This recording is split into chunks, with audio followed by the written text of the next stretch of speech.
This is a relay project. Real Talk starts right now. Here's Ryan Jesperson.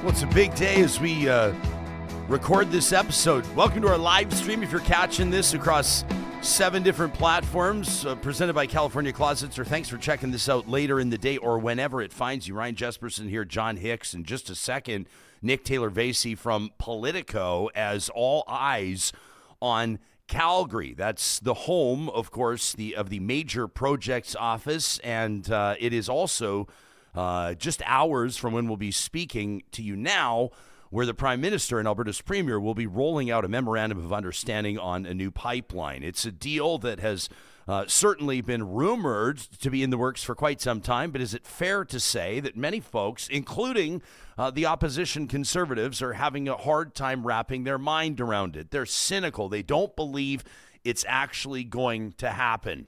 Why? Because the Prime Minister has told the House and has told Canadians that they will not impose a pipeline without the express cooperation of the province of BC and of First Nations stakeholders. So where do we go from here? That's what we'll get into today. Once we have the full details of this MOU, we'll get into it with a pipeline Real Talk Roundtable in our next episode of the show. That's coming up on Friday, so make sure to mark your calendars for that. We'll also be talking about food insecurity with Lori Nikkel in this episode. She'll be on the back nine of this show. This is one of the issues that faces millions of Canadians every single day. And when we're talking about economic growth, when we're talking about prosperity, how do we ignore the fact that many Canadian families, many individuals are not experiencing that at all? In fact, every day a battle. We want to make sure that we're hearing those stories too. This episode of the show, before we get to Nick, we have an announcement to make on behalf of our friends at Hansen Distillery. Check this out. In my hand right here is the first ever 7-year whiskey released in Alberta's capital city. The first ever. And Johnny, check this out. These are hand-numbered bottles. This is actually bottle number 1 of the Northern Eyes whiskey. This is Hansen Distillery's first ever 7-year whiskey, and it is just out. This is a limited batch, and it'll sell out fast. 400 bottles. It's just gone up for sale. You can find it in their distillery, or of course, you can always check out Hansen's website. Check this out, hansendistillery.com. You can shop right now for that Northern Eyes 7-year whiskey. This was distilled in March of 2018, and it is now available. This is the first time that an Edmonton area distillery has ever released a 7-year whiskey. And they've been patiently waiting for it to come out. They're never shying away at Hansen from a bold whiskey. And this latest Hansen Distillery Northern Eyes release, a 7-year 100% Alberta rye whiskey aged in a single cask of new American oak. Everybody's talking about the beautiful golden amber tinge to it. This spirit has aged on Alberta soil, and they say that these temperature fluctuations that we see in Alberta really contribute to a fascinating profile from minus 40 to plus 30. It brings out a uniquely Albertan whiskey that reflects the best that this province has to offer. You can pick up your bottle of 7-year Northern Eyes whiskey at hansendistillery.com. in your favorite Alberta liquor store, or you can always visit Hansen Distillery if you're in the Metro Edmonton region on 174th Street, 111th Avenue. Congratulations to our friends at Hansen. This is truly a big deal. As we say hello to Nick Taylor-Vaisey, a wonderful friend of this show. Nick took us through the federal election. We look to him when we need to know what's happening on the Hill. Ottawa's bureau chief, of course, for Politico. It's nice to see your face, pal. Are you look at that Real Talk mug, buddy? What do you have in your mug today? Thanks for having me. This is tea, because I believe I got COVID about 3 weeks ago, and it is just hanging around. So I got tea it every morning. I'm wondering if this Northern Eyes 7-year Hansen Distillery whiskey could do something about that COVID. It might chase it right out of your chest, buddy. Yeah, so hey, this is we've got a lot of ground to cover, and I want to talk to you about Carney's trip, this World Cup draw, and of course we've got a lot going on. We're going to have some by-elections probably looming. There's major storylines happening across the country, but is the vibe in Ontario, the same as the vibe in Alberta. Everybody kind of waiting to see the details on this memorandum of understanding. Mark Carney, Danielle Smith announcing essentially a pipeline deal. Everybody paying attention out there too? Yeah, this is the sort of thing that will dominate the news cycle all day.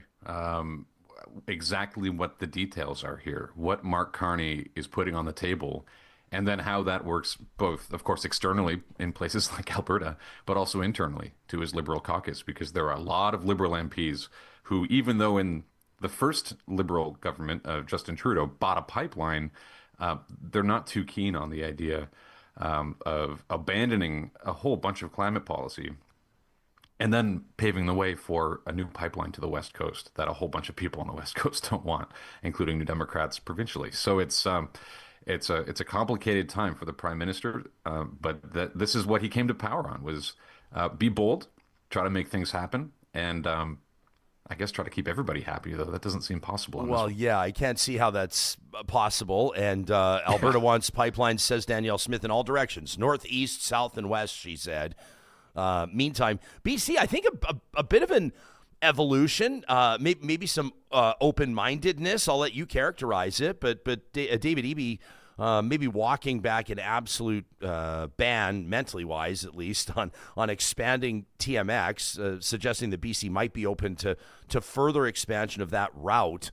But says that this one is a non-starter. We've talked to a number of analysts and obviously yourself included in previous interviews on the risks that Mark Carney takes here in dealing with Alberta and suggesting that the federal government is prepared to do things like pausing a tanker ban or making changes to an emissions cap to allow this project to happen. And then there's the flip side, which is folks just saying, listen, including Canada's Conservatives, he's saying that we'll consult with BC. He's saying we'll consult with First Nations. He knows they'll say no. This is Carney just covering his ass. Where do you land on it?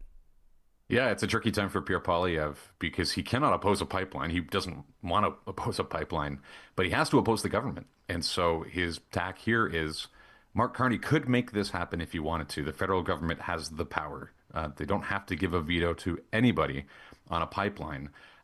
Cooperative federalism is Mark Carney's kind of happy way to say it. He wants to bring in as many people as possible, but Pierre Poilievre is saying, no, you're just hiding behind the premier. You're hiding behind a premier who doesn't want a new pipeline, and you're hiding. He hasn't said behind First Nations who oppose it as well, because that could get pretty tricky for the Conservative leader to phrase things that way. But he has to oppose the Liberal government's ability to deliver, which is a fair argument.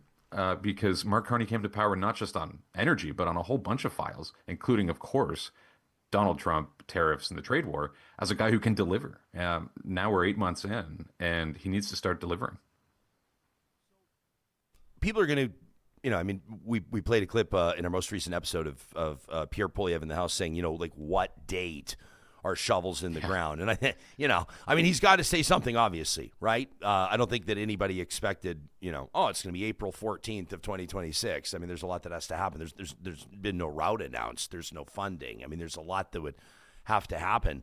This is the type of thing that, could and would take years. But as we look at for details today, what's one sort of key point that you'll be keeping an eye on? I mean, obviously the consultation process will unfold, and perhaps there will be subsequent announcements. Obviously, I would imagine that Alberta's Premier Danielle Smith probably holding some cards close to her chest. There, I'm sure, is confidential or off-the-record interest from partners that are waiting for the appropriate time to indicate that interest. But what's one thing you'll be keeping a keen eye on? It's what kind of a say a province or First Nations who have the legal right to be consulted have in whether or not a pipeline will happen. So do they get a veto? Or do they not get a veto? And I talked to Adam Legg from the Alberta Business Council yesterday, and he said the question is meaningful consultation enough? And is that what will be part of this MOU? And so I'll be watching that just as closely as he will and as potential builders will. He assured me that there are proponents who want to build pipelines.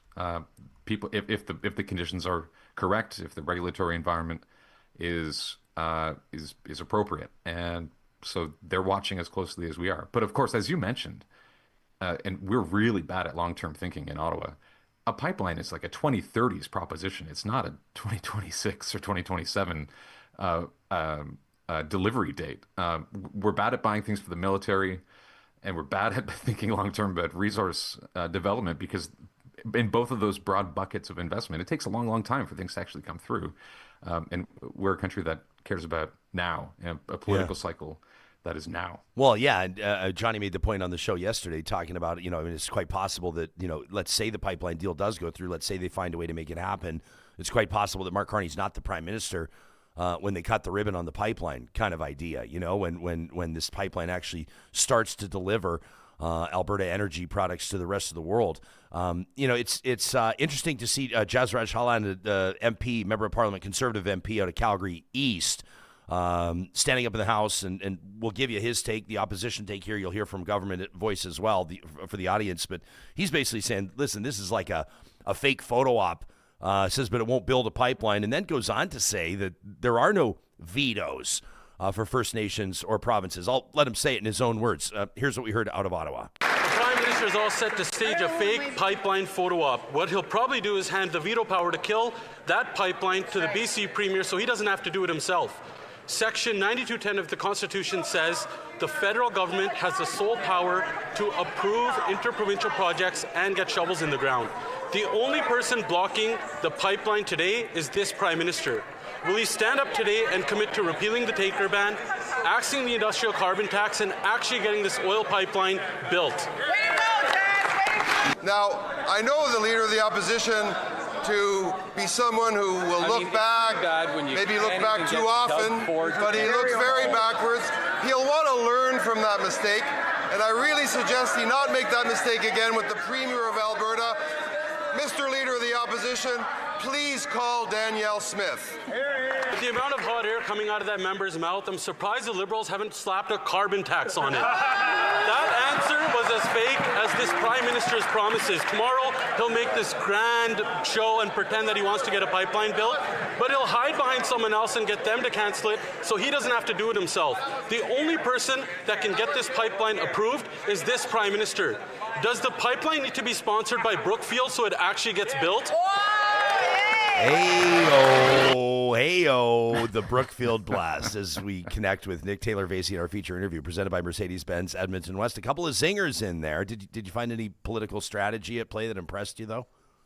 I do appreciate the Brookfield line, because I think the Conservatives digging into Mark Carney's complex web of conflicts of interest and his ability to kind of bob and weave around them without falling into a conflict.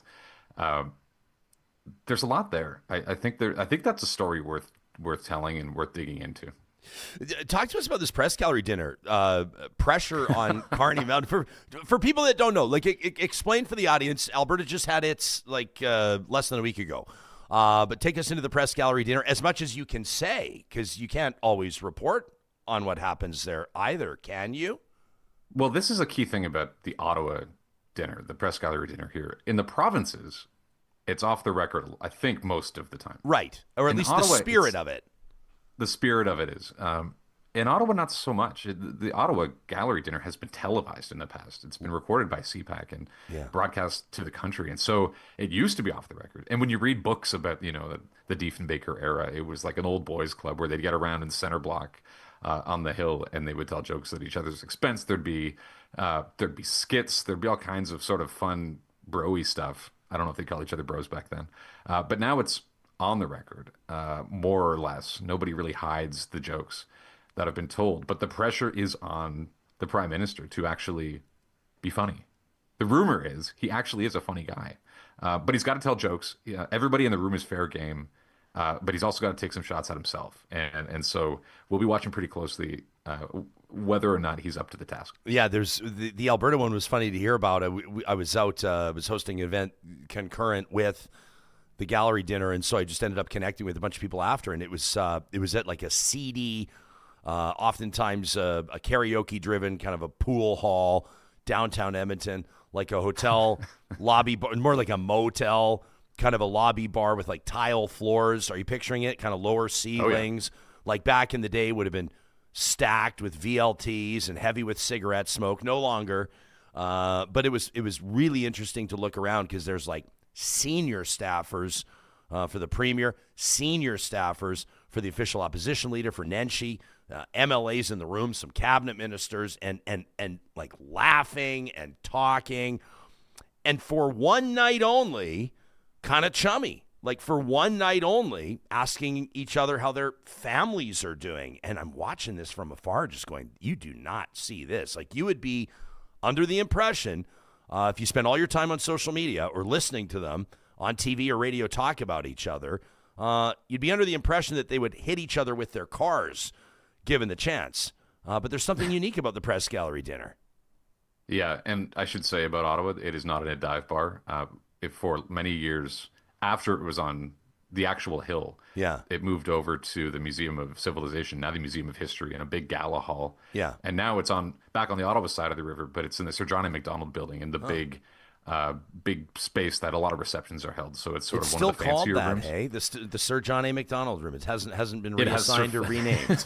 The moniker has survived so far. Yeah, well, that's good. It's in that room, but I also totally understand that there are people out there who say, yeah, okay, chummy for a night, but why are you chummy at all? Shouldn't journalists be sort of like going at politicians? Why are you sipping champagne? Why are you making jokes? Ha ha ha, being sort of jovial with each other. Isn't the idea that you're sent there to ask tough questions? I have time for that argument, but I also have a ton of time for the argument that if we don't learn things about each other and see each other as human beings, then we just can't function as a workplace. I totally because that really agree is with what the Hill is. It's a huge workplace, and Yeah. everybody has to get along to a degree. Yeah. Our friends at the University of Alberta will be displeased if I don't clarify that the actual press gallery dinner for the province of Alberta was held at the Faculty Club at the University of Alberta. I was at the Winspear Center, my friend, speaking at Edify's Top 40 Under 40 event, and I met them at the CD Dive Bar after the fact. So they had moved on from their beautiful venue. I think, number one, it is important for people to see humanity in one each other, and I do think it's important for people of different perspectives and in different professions that sort of run parallel to each other to be in the same room in a sort of off-the-record context. I would also suggest that everybody still has their knives out. They just have them concealed. Like if you get hammered at this dinner and say something really stupid and you're under the impression it will not come back to haunt you, I think you'd be fooling yourself. It's not a free-for-all. Well, and if you're not funny, and if you're a party leader telling jokes, that's all anyone's going to talk about. Jagmeet Singh had pretty bad reviews each year that he told jokes. Last year was fine. Yeah. Last year he did okay. Yves-François Blanchet, the bloc leader, a couple of years ago, was panned because he just sort of sounded like a lecture for, what felt like probably 30 minutes, even though it was a fraction of that. Last year, he cleaned it up. He told some jokes. Elizabeth May, actually, last year, she had the least amount of time. Roughly proportional to the number of seats she had in the House. And she told, I think, the best jokes of the night. And so people talk about that, right? They talk about it. Of course, last year, Justin Trudeau was not able to make jokes because minutes before he was to take the stage, geopolitical drama got in the way. Iran and Israel there were drones flying between the countries. He came in, he told sort of a short, serious speech about the importance of, global world peace, and then left. And so everyone was kind of bummed out about it. Not to downplay, of course, the events of the night, but there's pent up demand here in this city now, in the press gallery and in the little ecosystem that floods this particular night for a prime minister who's funny and who's able to tell jokes. Most importantly, at his own expense. Let me ask you this: people had heard, journalists, I'm sure, including yourself, had heard that there had been a call between Canada's prime minister and the American president. The most recent status update, as far as we knew, Carney's "Who Cares" moment. I think this audience is familiar with it. Where's the status of negotiations with the United States? Who cares? He walked that back, said it was a mistake, a poor choice of words were the prime minister's words. And then there had been rumblings that the two had connected on the phone. Johnny, let's go ahead and get this clip locked and loaded. This is Mark Carney clarifying. This all has to do with football. This all has to do with the beautiful game. This is all about soccer. This is all about the World Cup. This has nothing to do with trade. I want to get your thought on this in just a quick second. I actually think it's great if you can get those two in the same room under any context, to be quite honest with you. But once people, the intrepid journalists in Ottawa and the nation's capital and across the country were starting to question the PMO about what this phone call was all about, here's what the Prime Minister offered up.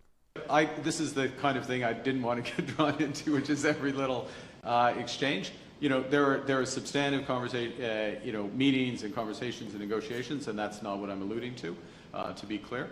And next week, next week is an important event for Canada because we are one of the co-hosts, as you know, of the World Cup.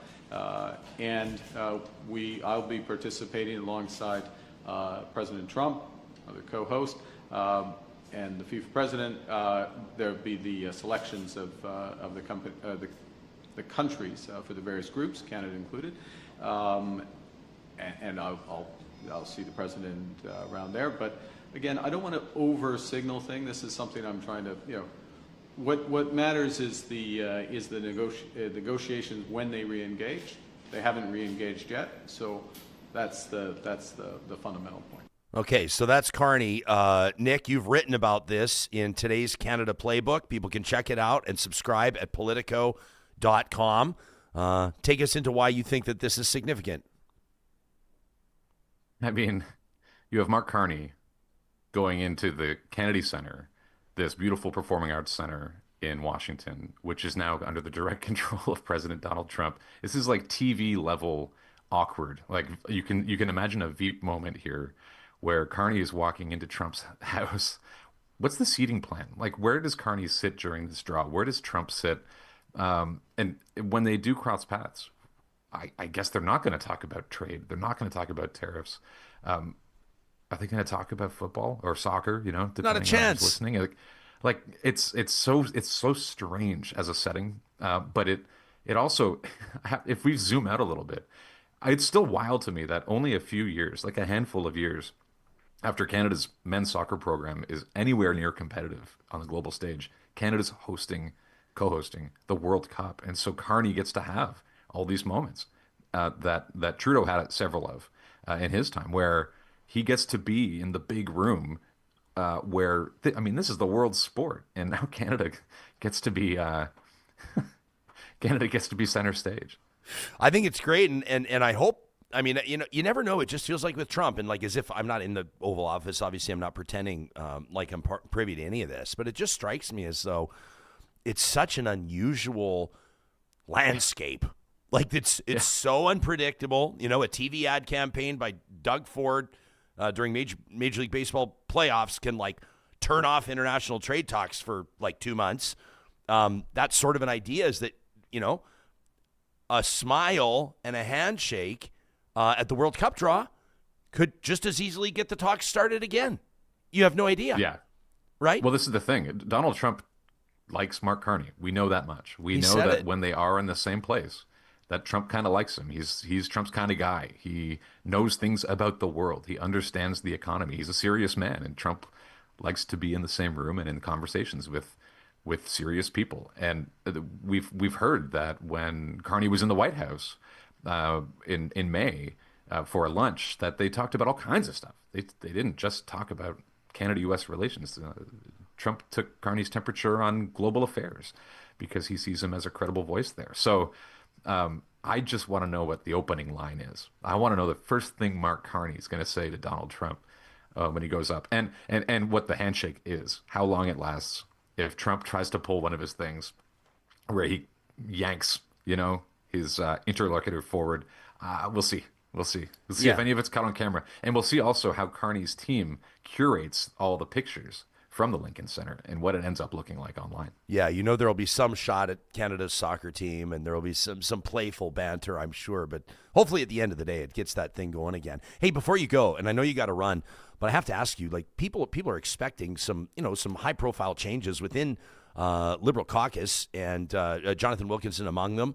Of course, this could mean diplomatic appointments. It will most definitely mean some by-elections. It's a minority government. Everybody's counting every seat. A lot of factors at play. What's maybe one or two riding or key appointments, or what's one or two storylines in that context that you're following right now for Politico? Yeah, so Jonathan Wilkinson and Bill Blair, two high-profile cabinet ministers in the Trudeau era, are still sitting in the House of Commons. They're in the far corner. You see them during question period. They don't look very excited to be there. They are waiting on likely diplomatic appointments. Wilkinson somewhere in Europe, European Union perhaps, and Bill Blair in London, the United Kingdom. The problem for Mark Carney and for the Liberals is that they don't have a ton of room to lose votes in the House of Commons. So if those appointments are made, those seats are vacant, they have to hold by-elections. it's really tricky terrain to hold those by-elections with a long enough window. They need 36 days between confidence votes, because if the opposition does eventually unite and does decide they want to take down this government, the Liberals need all the votes they can get to stop that.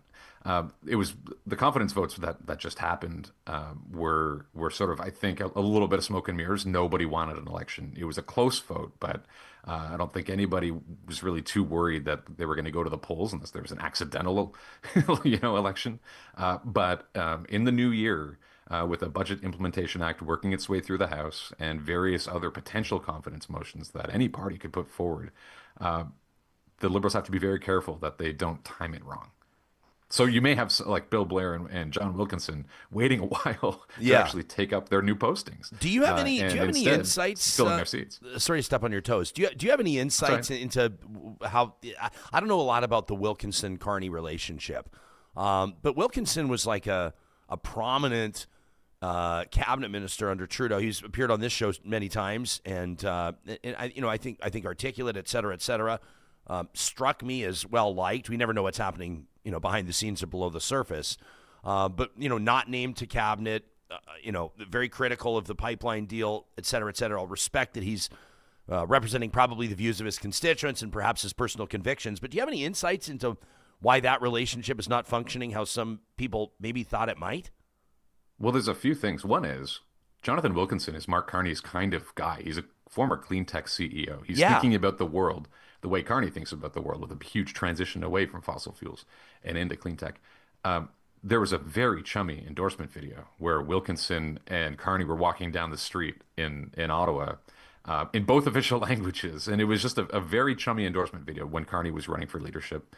And then of late, Jonathan Wilkinson has been out there talking about climate policy, and he's more or less defending the government's position here. Now, that's not a surprise that on the record he would defend the government's climate policy and energy policy. But he doesn't have to go on the record. He doesn't have to take all these interviews. So he is putting himself out there and defending Carney's roadmap here, which suggests to me that he's trying to stay somewhere in the good books, because you don't get appointed anywhere if you insult the boss. And so maybe he's being cautious here for the sake of his own next chapter. But it does seem a little bit tenuous compared to what everybody thought that relationship was. I think a lot of people thought that Wilkinson would be a senior cabinet minister in a Carney government. Nick Taylor-Vaisey, the straw that stirs the drink, with Politico out of the Ottawa Bureau. People can check it out at Politico.com. You got a new podcast out as well, right? People making sure they download it, subscribe. Yeah, and you were on it. Thanks for coming on. I'm excited. I've never done anything like what you guys do with it. The 200-second interview. It puts a lot of pressure on. Yeah, and we made it, I think, about 210 seconds, so not too bad. Did. People are loving the early reviews for you are great. Is that right? Everybody should definitely listen, if only so they can hear you. No one will be surprised to hear that I went a little over time, including in this interview. We appreciate your time, Nick, and it's always great to see your face. We'll chat again soon. Thanks so much for having me. Hey, thank you so much. Make sure you check out Nick and his team's work on the Canada Playbook. You can check it out at Politico.com. They've got their new podcast there. Nick is the Ottawa Bureau Chief for Politico. This conversation happens with the support of incredible Real Talk partners like our friends at Friesen Brothers. They got a lot going on right now as part of their 70th anniversary celebration. But we also wanted to remind you that Friesen Brothers is proudly supporting local food banks and giving back to communities they serve. Every Christmas, Friesen Brothers makes it easy to give back and support your local food bank by either purchasing a food bank bag in store or by making a $20 donation at the till. And when you make a donation at the till, it'll actually allow that food bank to access items they need the most, including fresh food, essentials, and other key items for the community. Friesen Brothers is proud to stand with every community they serve, 16 different Alberta locations, and make a real difference together. You can learn more at Friesen.com, that's Freson.com, or visit them in store. Solar by Kubi, Canada's fastest growing solar installer.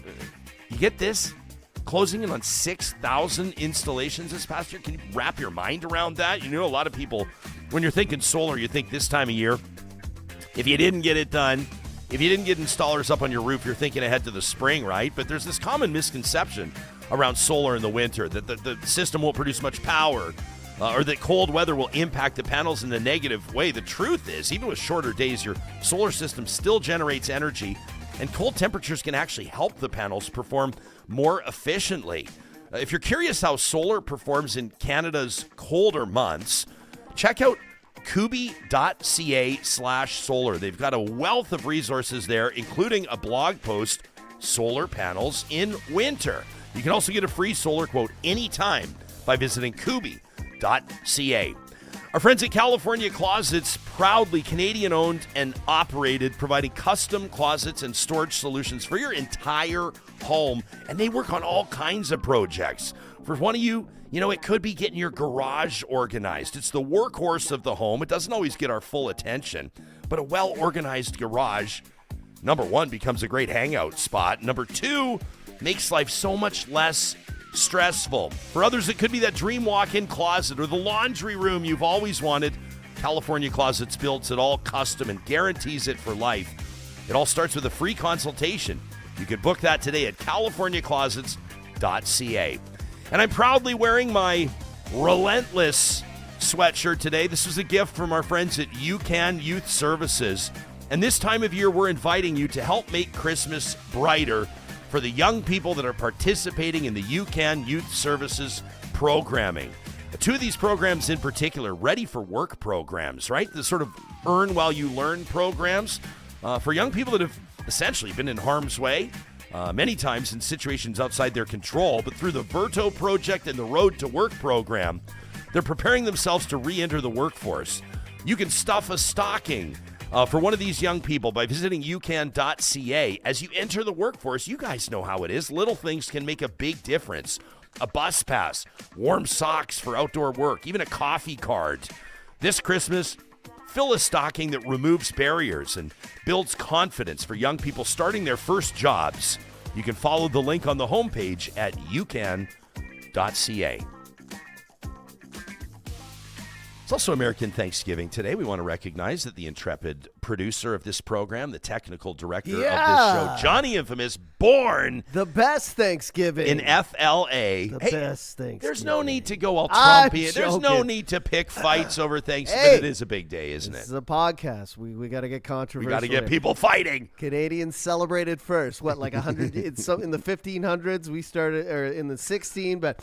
I don't know, different strokes, different folks. Yeah. Like, it's the milder weather, the no Black Friday stress and frenzy in Canada. But, I mean, you can't deny, like in U.S., everything is just, it's like Texas. Bigger is better, right? They got the Macy's Thanksgiving Day Parade, the football, the whole pop culture hoopla, the whole thing. Every TV show is a Thanksgiving special. So it's a big, big, big deal in the States. And, of course, you get that, I always like a Thursday, a Friday rather off long weekend than a Monday off long weekend. It just feels a little better, right? So if we're putting them up against each other, I think USA just edges out. But both great holidays. I think it's interesting because Canadian Thanksgiving kind of, to me, it represents, or it feels like, not technically, someone will write in and say, technically you're wrong, but it kind of feels like the beginning of fall. It's like, the end of summer, the leaves are turning, harvest is complete for the most part. For Americans, it's like the kickoff to Christmas. It is like I say it's like a pre-Christmas. It's a Christmas because obviously there's snow in a lot of parts of the States now. So like it's a Christmas for people who can't make it home for Christmas. That's what it usually felt like when we were back there when I was young. Like, if you can't make it home for Christmas, if you're working, or like weather, or like, family is split across different states or whatever, Thanksgiving is kind of I won't be home for Christmas, but Thanksgiving is a time when like everyone gets together because they may be busier in the December holiday. But they're both great. But like, I just remember, like, you sit down in front of the TV and it is just like, Thanksgiving is like Christmas in the States, right? Mm-hmm. There's just so many things going on the whole day. Yeah, no kidding. We have a tradition every year. Our buddies Blair and Natasha, they open up their beautiful home. I think everybody has like maybe one friend like this where their basement has like 7 TV screens, and they've got like all the channels, all the football games on, the house that was built for entertaining. And Blair, who's a real foodie, he'll roll out like a brunch at like 11, and then he'll do like an obscene lunch at 2 o'clock. Like it'll be like lasagna and Caesar salad or something wild. And then he'll serve turkey dinner at like 6. And it's football the whole time, and the smoker's going, and everybody's jovial and celebrating. And we received a group text yesterday, John, that the household has come down ill and the party's off, and nobody knows what to do with themselves today. So I told everybody you can just head to Freezing Brothers and take the ready baked stuff and just eat in store and celebrate the turkey there. You know what I mean? Yeah. We're going to be talking food insecurity in just a moment. Lori Nikkel has an absolutely compelling story, but we received an email from Sorin, from a real talker named Sorin, and this was amazing. The timing of this, we've been talking about Thursday, this announcement, this pipeline announcement, Mark Carney, Danielle Smith. And it was sort of in the back of my brain. I'm like, every Thursday, courtesy of Play Alberta, we focus on stories of how Alberta wins. But we promised you, real talkers, that Alberta Wins is not a political pulpit. As a matter of fact, this is a feature that is intended to draw people together, a collective celebration, a recognition of fantastic things that are happening out of this dynamic prairie province. And I feel like Sorin nailed it here. I want to let you know you can submit your Alberta Wins story anytime to talk@ryanjesperson.com. Sorin says, Jespo, with all the chatter around this big pipeline announcement involving Premier Danielle Smith and Prime Minister Mark Carney, I wanted to share why I see this moment as a real Alberta win. Says what stands out to me isn't the politics or who gets the credit. It's the fact that different leaders from different levels of government with different worldviews are choosing to work together. At a time when division is easy, collaboration should be celebrated. So if this project moves ahead the way it's been described, it signals something bigger for Canada. A willingness to expand our markets beyond a single customer, to reduce our dependency on the United States, and to start thinking more strategically about our economic future. That's a win for Alberta, not just for today, but for decades to come. Sorin says what really gives me confidence, though, is the emphasis on maintaining high standards. Environmental responsibility is not optional anymore. It has to be baked in from the start. And the same goes for real innovation, real transparency, and especially real Indigenous participation and partnership. And when these pieces are prioritized, it shows we're evolving. We're recognizing that the old way of doing things won't cut it, and our prosperity has to be built on inclusion and long-term thinking. Sorin wraps by saying, this announcement to me is not about politics. It's about momentum. It's about Alberta and Canada stepping forward together, finding common ground, and proving that we can be leaders in responsible energy development. I know not every real talker will see it the same way, and that's okay. But for me, this is a rare moment where cooperation is the headline. And that alone is reason to feel optimistic. Sorin says thanks to Real Talk and Play Alberta for giving us a space to highlight good news when it comes. That is an Alberta win from Sorin, the Real Talker, and we love it. I thought you walked that fine line beautifully, Sorin, in keeping us focused with our eye on the prize. With casino winners every hour, jackpots worth millions, and revenue that stays in the province, there's never been a better time to sign up to the Play Alberta app or at playalberta.ca. And right now, Real Talkers can score a $50 casino bonus when you make a minimum $50 deposit with the code RYAN50. That's RYAN50 for a $50 casino bonus. You must be 18 or over to play, and if you do gamble, please use your game sense. This is your favorite 30 seconds of the entire week. We've figured this out. Diddle diddle diddle diddle. Has it taken? Has it superseded flamethrower in your heart? You used to basically give an Iggy Pop kick every time that the flamethrower would launch. Now I feel like new music first. I like it. New music first. Once a DJ, always a DJ, baby. We talk a lot about economic prosperity, and we're talking about the provinces, and we also spend a lot of time talking about, election issues and pressure on politicians to deliver. And affordability has been a top concern for millions of Canadians for quite some time now. And as a matter of fact, pollsters have been telling us that had there not been a huge trade disruption with our biggest partner, our trading partner, the United States, that affordability and housing would have been the number one issue in the most recent federal election. This is a story that's impacting millions of Canadians, and food insecurity is right at the top of the list of how families and individuals are feeling the pinch the most. Lori Nikkel is a single mom who overcame food insecurity herself. This is her story, her history. Fast forward a number of years, she now steers Canada's largest food rescue organization. Her leadership is responsible for rescuing, get this, guys, 97 million pounds of perishable food in 2024, ultimately diverting it to support more than 12,000 programs and charities, and there's more, while reducing nearly 300 million pounds of greenhouse gases. It's absolutely remarkable. The organization is Second Harvest, and its CEO joins us right now in this feature interview presented by Mercedes-Benz Edmonton West. Lori Nikkel, welcome to the show. It's great to have you here. Thanks for joining us. Good morning. Thanks so much for having me. This is something that I know for a fact you wish that you didn't have to advocate around. Nobody wants affordability and food insecurity to be a top election issue or a top political issue, because that implies or that means that millions of people are struggling every single day. That's a fact. There are 1 in 4 Canadians struggling every single day to access the food that they need, and healthy food, right? Let's make sure that we're getting people the right food. And that's actually higher in Alberta. It's almost a third of Albertans are struggling with food insecurity right now. So what's the driving factor behind that? Is it unemployment? Is it rising grocery costs? Is it inflation? Is it all of the above? It is all of the above. It's complicated. There's many things that are happening at the same time. So it's just affordability in general, but food prices are not helping. Housing, of course, is not helping. The goal is really people are not making enough money to buy the food that they need, full stop. And so they're reliant on charities, food banks, shelters, community centers, schools for just their basic human right of food.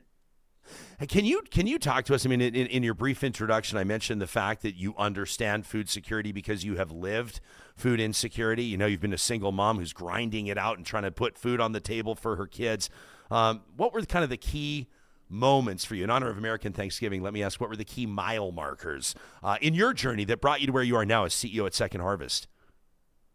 People. It's always people. It's the kindness of people. So yeah, I'm like super old now, but this was a while ago. I was a single parent, 3 kids. I'm now a grandparent. So we're all good. But I was a single parent of 3 really young children. And to be fair, I wasn't that familiar with our finances. And my husband had an addiction problem and left very quickly. And I had a job. I was a bartender. But I had to really figure it out very quickly. And it was because of the wonderful people around me that said, here, there's this opportunity at the school. You could run the school nutrition program. And it doesn't pay a lot, but it pays a little stipend. I'm like, every little bit. I was hustling. I'm like taking gig work on and working the bartending. I've got a great sister who will take care of my kids. And my in-laws were wonderful and they took care of the kids. And it's just kind of grinding it out, right? Like you're doing the best you can and you're not even thinking at the time. But it is a horrible place for you to be in. Like I still get emotional because it is a hopeless place, right? Like you're not thinking about what could your career be or anything like that. You're thinking about, how do I pay the rent? How do I make sure there's food on the table? Like that's it. Like you're just in survival mode. And that impacts your brain, right? Like it's not good for your mental health. It's not good for your physical health.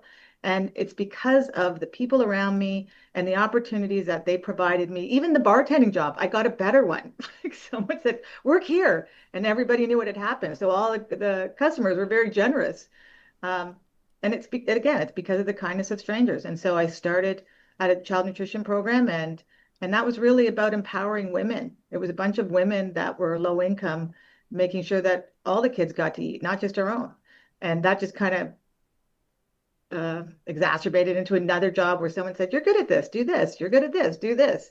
And I feel, as you can tell, very passionate about this. I really want people not to have to access us at all, or any food bank or any food charity.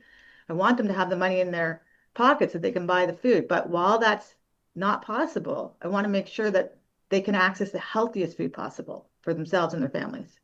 The numbers are astounding. I mentioned a few of them as we were welcoming you to the show, but people can check it out themselves at secondharvest.ca. Just in the last year alone, more than 95 million pounds of food rescued and redistributed. I want to ask you about that in a second. More than 250,000 meals provided daily for nearly 7 million people, which is really astounding. Again, I look at these numbers. Number one, they're encouraging and they're impressive. Number two, they're a real gut punch to realize how many people are out there that need assistance. But how does it all work? Can you explain it to us and maybe what sets it apart? Sure. Like this is really a common sense approach to managing food. So in Canada and globally, we waste so much food. And I'm not talking about the household. I'm talking about across the entire supply chain. So right now it's $58 billion worth of food that is being wasted in Canada. And so why wouldn't we then connect that surplus food directly with a charity or nonprofit that requires food? So we don't actually buy food. We do for our northern communities, and we ask them specifically what those needs are. And there's not a lot of surplus food in some communities. But for the most part, this is all like 99%, all rescued, focusing on perishable dairy, protein, and produce primarily, and getting it out to charities in the way that they need to have it. So it might be a rural community, they need a couple cases, or it might be a big food bank like Calgary Food Bank, where we gave them, I think, over 2 million pounds of food last year. And I will end on this. Why this is important is, well, obviously to feed people, but because we don't pay for the food and we don't charge for the food, it means that whatever budgets those organizations have, they can use for, supporting a social worker or buying computers or whatever, and they don't have to buy food with it. So it's $400 million worth of food value last year. So that helps the whole charitable sector, not just with food, but how they can allocate their money for more meaningful program-specific things. You've been working a lot, like when it comes to innovation and tech, and like these are a lot of words, and I mean no disrespect here. We're proud to support, for example, Edmonton's food bank. I was down there just a few weeks ago, as a matter of fact, speaking as part of a panel. It was, again, I keep talking. I guess maybe I'm treating this like a little bit of therapy, because as I was there, I was like so inspired by some of the people that were talking and the community leaders that are giving everything. And then at the same time, I see this huge lineup out the door. And while I'm grateful that the resource is there for folks and folks from all walks of life, like every demographic, like it's fascinating. The lineup at a food bank was fascinating. And you also don't want to be like looking at the lineup, right? Mm-hmm. Like as a privileged person who's not had to use the food bank, and you never take that for granted. But so I'm experiencing all the things, right? Yeah. And the staff and the volunteers that are working and they're loading and unloading trucks and putting hampers together and all this. But I don't know that I would like come out of there saying like tech and innovation. And maybe I'm wrong. But you've really kind of prioritized that. And I guess maybe almost, you're kind of like taking your organization, or at least leading your organization into almost a new era of addressing food insecurity. How are you doing it? Yeah, absolutely. Through tech and innovation and doing research, right? Like just understanding what the problems are. And then the tech part was, so we collect food from every major retailer, every, not every manufacturer, but, farms, but also like small local organizations or big chains like Starbucks. And we had trucks. So we started in Ontario, but we scaled across Canada during COVID. And that app we created was really like, we're not going to send a truck to pick up food at Starbucks. That makes no sense. So how can we connect a charity directly with the food that's available? And, they're big organizations want to work with one organization that can manage their food in a safe way, that they know it's getting audited, that the organizations are doing the right things.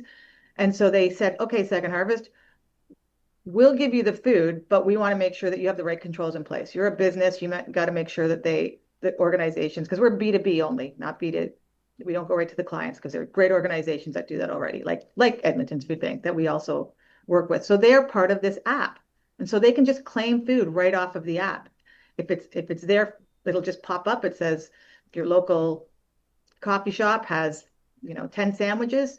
Some organization will grab it. Or it will say, this manufacturer has 4 skids of potatoes, and then someone will access it. And then depending on the size of their facility and what the capacity they have, that's how we get food out. But we also do a lot of the logistics and third party and warehousing across the country. But it just does not make sense for Second Harvest to have a warehouse in every province.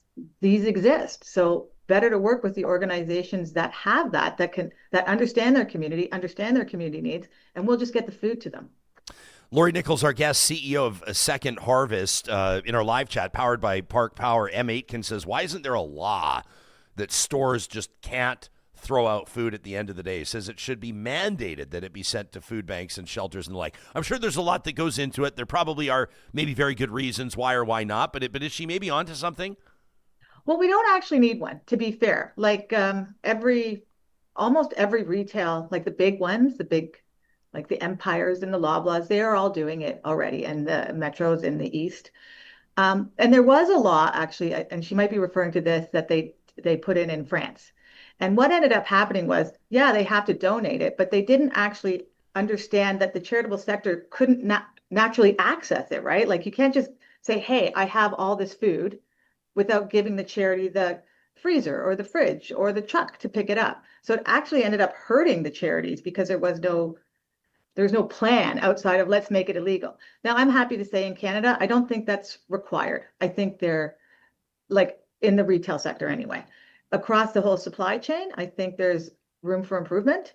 I don't know that we have to make it illegal, maybe some incentives to do it, but we're good, like we're Canada, man. Like we're good people. Like everybody wants to do the right thing. And they are when they know, right? Like if you give people the information, nobody's ever said, Lori, we're never giving food to any charity. It's always like, okay, so what is the safety concerns that they might have or the brand implications? So as long as you can meet all of those, then I've not heard of one organization saying no. So it's just really a matter of getting them there. And even farms, it's like, okay, how can we help you glean the land? So if it's a labor cost or if it's you need something to put it in, how do we help you facilitate that so it's not a cost or a burden to you?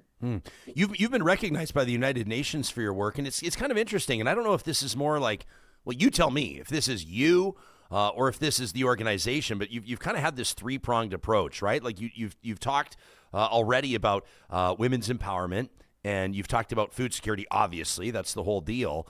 But also about environmental protection in Canada. The three, they kind of braid together quite nicely, sort of, I'm just seeing a rope getting stronger and stronger with kind of, more to it. But I'd be interested for your comments on why those three are so important, like, legs on a stool. Well, first of all, I take credit for nothing. This is a wicked team. But it's only as good as not the team at Second Harvest. It's all the charities we work with as well. All the food donors, all the volunteers. Like this is totally a group effort. And it's women empowerment. It's just empowerment. It's people understanding, like the research, I think, is a really big, important part of it. Nothing happens in a silo, right? So the more pieces you can get together, the more common sense it is as a solution, how do you build a strategy? And so there's I want to say like 1,000 of different elements that makes this work. But the truth is, people need money in their pockets so they can go shopping and buy this food, and we don't have to be here. So how do we affect policy change, or, well, I want to say policy change, so that we don't have to exist at all for this reason? Like from an environmental imperative, it's just common sense. Like I've looked at landfills that are filled with food, and it makes you cry. Like nobody wants to throw their food away. No farmer grows their food to throw it away. No manufacturer, no retail, nobody in the food business is involved to throw their food away. Nobody wants to do that. So, and we also know there's greenhouse gases associated with that. And there's water, right? Like we lose a lot of water. The number one use of potable water in the world is for food that we eat. And the number two use is for food that we waste.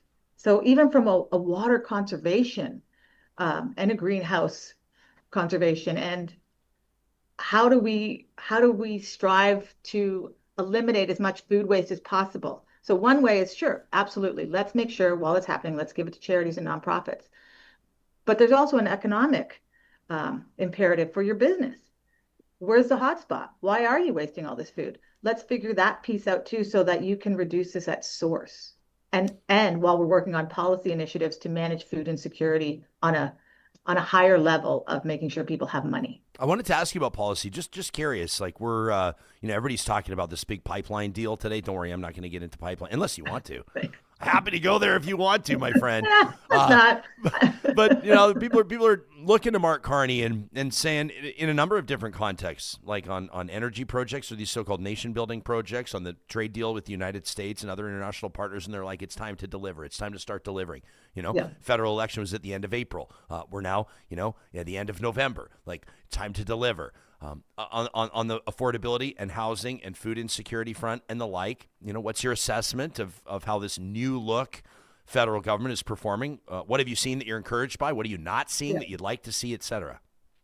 I am encouraged by the National Child Nutrition. I mean, it's something that Canada has needed for many, many years. We're the only G7 that didn't have one. So getting food to kids in school, I mean, that's my background. I started feeding kids in schools. I think it's really critical that we do that. And I think some remains to be seen. Like there is a lot of talk about housing. If housing affordability comes down, then great. The more housing we build that are appropriate for all of us. Like I have 3 sons. They're never getting into the housing market. So I think it's too early to say. All I've seen really that's been really positive right now. I mean, I've seen a lot of positive, don't get me wrong. But the positive piece is really around child nutrition. Watching that is awesome. But I've also I was on Canada's Food Policy Advisory Council, and I was really focused on the waste part. How do we not waste food? And we made a commitment in 2015 that by 2030 we would halve the food waste in Canada. We don't measure it. So I would like to see some kind of mandatory measurement and a goal. Like we have a goal that we're supposed to hit by 2030, but if we're not measuring it, you know who's measuring it? Second Harvest. We keep coming out with the Canadian research of, okay, great. We went from 58%. Now we're at 46%. Fantastic. But why? Like really understanding. And how do we get that down to 20%? And I think the government has kind of not been so great in that space. I appreciate that assessment. People are going to reach out to the show. I guarantee it. And they're going to say, how can we support Second Harvest? Aside from checking out your website, secondharvest.ca, which, by the way, is a really slick website. You guys have great resources on there. You tell your story well. Congratulations on your partnership with Shania Twain, by the way. Oh, my gosh. Why didn't I lead with that? What's Shania doing with you guys, by the way? She actually allocates us some money. She does some marketing and communications with us. And she... So that's it. Like it's money and support. So very cool. And what can the average person do? The average person can do a couple of things. One is obviously go to our website. We're always looking for more funding, and the more money we have, the more we can do. We know that there's wait lists right now, across the country. So how can we support those organizations? If you're a business, we have this great new campaign coming with another fantastic name attached to it that I'm not allowed to say. But if that's of interest to you, check us out. But always, I'm going to stick with, if you have food or if you know somebody that has food, not household, this is restaurants all the way to farms, go to the Second Harvest Food Rescue app. The more food we have, the more local it is, the more impactful it is in your community. So food, and logistics. If you are a logistics company, call us. If you have warehousing, call us. Any support we can have that's in kind that way just gets more food out to communities and in your communities. I love it. I love the passion. I respect the passion so much. And for people listening on the podcast, your face is just explodes into a smile every time you talk about this. And I really appreciate that. Congratulations on the success to this point. Obviously, a lot of work still to be done, and we're happy to amplify the conversation. But heading into the holiday season, arguably more important than ever. Thanks for doing this, Lori. Thank you so much for having me. This is great. You got it. That's Lori Nikkel, CEO of Second Harvest at secondharvest.ca. That is such an impressive organization. That's very cool. And she's touching on it. And I'm seeing this in the live chat as well. A lot of people are talking. I saw Vamp Fashions point out, said, hey, listen, guys, there is a lot of food waste at every stage of production, distribution, retail, and then at home or on the road. Went on to say a lot of times there could be an issue of food safety, for example, and passing along perishables and what have you. But in a well-organized, well-executed structure, you can still get perishable items to food banks. We were just talking about the Friesen Brothers promotion, donations, cash donations or gift card donations to food banks can allow them to make sure they get those perishables when they're at their freshest, for sure. But you and I have talked about this a lot. It drives me nuts when you're in a position where you have to throw out food. As a matter of fact, I know this is totally disgusting, but I've been in positions where my wife will say, like, you got to throw that out. Something in the fridge. You got to throw that out. And I'm like, I think I need to just marinate it in some sauce. And I'm not recommending that for anybody, by the way. But it's not necessarily food with you, Jespo, though. It's like 38 types of hot sauce that all have a different ingredient, like jalapeno, mustard, whatever. But I agree with you, especially around a day like American Thanksgiving where people are just kind of gluttonous, you know what I mean? Yeah. It's a good day to talk about, and with the holidays coming up, and with our friend from North Road Investment yesterday talking about charitable donations. Yeah. You can check out our highlight. But giving food and a bit of dough right now and around Christmas is the best thing you can do. And I know a lot of people are like, well, you know, affordability, everything. Well, Marshall just told us yesterday how you can give $200, up to $200, and get 75% of it back. So basically, you give $50, you get the rest back on your taxes. You're giving 4x your money, pretty much. And right? that's unique. I had no idea. I really appreciated unique to Alberta. That segment yesterday. Unique to Alberta, and So Alberta Alberta advantage in giving. Should be giving more, right? Yeah. Or I mean, it's just it's a way for your donation dollars to go further. This is actually. Sorry, I was just going to add to that before we move on. You can do it, both of you, right? You can split it up. If you're a two-income household, you can both give $200 separately and both get $200 back. It's great. Or, sorry, 75% of that. It's smart for government to introduce incentives like that as well. Right. You know, Alberta, the only provincial jurisdiction that does that. Marshall explains it better than I will. I'm not going to pretend like I know what I'm talking about, but Marshall gave us some really, really good insights yesterday. And you can, again, check out northroadic.com if you want to connect with Marshall and his team. I had no idea about that, though, yesterday. Me neither. He said it. And that's why we made that our highlight, because it's like, this is, you know, sure, Marshall will work with, and I'm just straight up, like he'll work with like some of the wealthiest families in the province for sure, but not everybody is in that position. The advice that he gave us was like anybody can make a real impact on their charity of choice, regardless of what your income level is.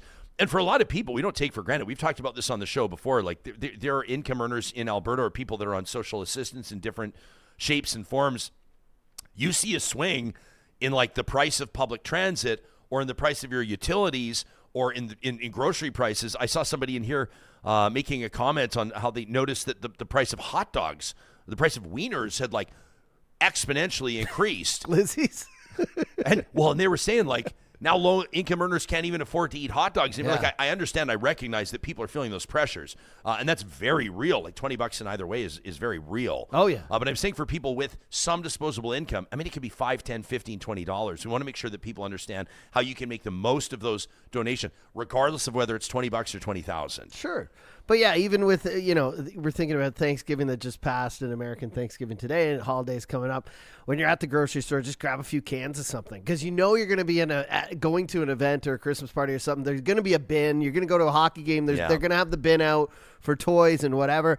Couple cans of food, non-perishables, but also like think about giving to those organizations that send out those gift cards around Christmas that people need so much, and think like, hey, if I give this, I know it's like you got bills coming up and you're going to buy presents too, but if you can stretch and give $200 and get $150 back, it's a big way to give, and especially this year, like. I know the weather has been kind of kind right now, but we're going to get into that season like in a week or two where people are, I don't want to say it, but it's going to happen. People are freezing to death. People need food. Man. They need shelter. They need these organizations that we all support every year. Even though things are tight, like even how bad things are going for you, there's always someone worse off, right? This is why we love this guy. It's true.